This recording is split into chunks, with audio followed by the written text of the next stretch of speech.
been selling my soul, working all day, overtime hours for bullshit pay. Oliver Anthony est devenu le nouveau chouchou du public américain. Sa chanson Rich Man North of Richmond parle de la galère des ouvriers à finir les fins de mois, avec un salaire misérable dévoré par l'inflation et les impôts reversés à des politiciens qui s'en contrefoutent de leur sort. Le succès est instantané et ses paroles résonnent avec une Amérique profonde délaissée. You know, us blue-collar workers, us that put in, you know, long hours for very little pay, and we get taxed and taxed and taxed. They paying taxes and they not getting paid enough for their hard work. Working all day, coming home to the same old. It's the country music I like. Yeah, I like this right here, man. Il tire à balles réelles sur les politiciens. I wish politicians look out for minors, and not just minors on an island somewhere. Et se permet même un petit coup de canif à ceux qui abusent des aides sociales. And the whole beast, milk and welfare. Well, God, if you're 5'3" and you're 300 pounds, taxes ought not to pay for your bags of fudge rounds. Mais hormis ça, il met en chanson les mots du monde rural. Pas de raison que ça soit controversé, n'est-ce pas ?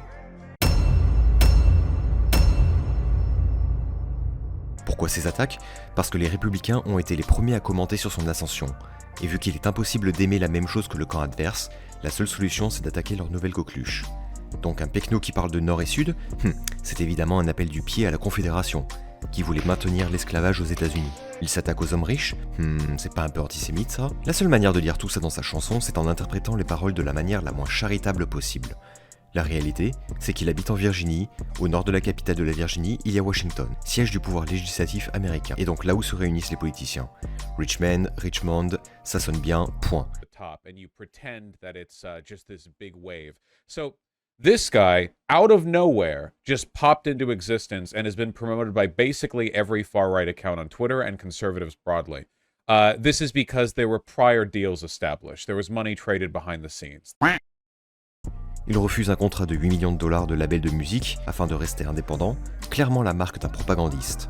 Si ces attaques ne pouvaient pas être plus stupides, Oliver Anthony lui-même n'est pas républicain. I mean, we are the melting pot of the world, and that's what makes us strong is our diversity, and we need to learn to harness that and appreciate it, and not use it as a political tool to keep everyone separate from each other, you know. Et quand les républicains passent sa chanson lors de leur primaire, sa réaction c'est like, I wrote that song about those people. You know? Tous les conservateurs qui pensaient qu'il était et l'un des leurs se sont bien vite retournés contre lui. Qu'est-ce qu'on a appris de cette histoire ?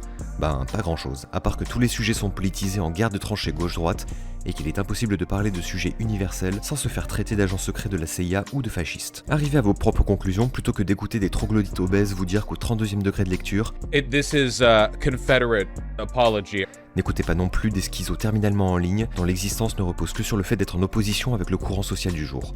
Vous êtes tout aussi programmés, mais dans l'autre sens. Appréciez une chanson bien chantée, les paroles et le vécu qu'il y a derrière, sans interjecter vos analyses politiques niveau CM1 dedans. Correct fact that I am about to spit. It is possible for an adult and a child to have a sexual relationship and for it to have positive outcomes on the child as well.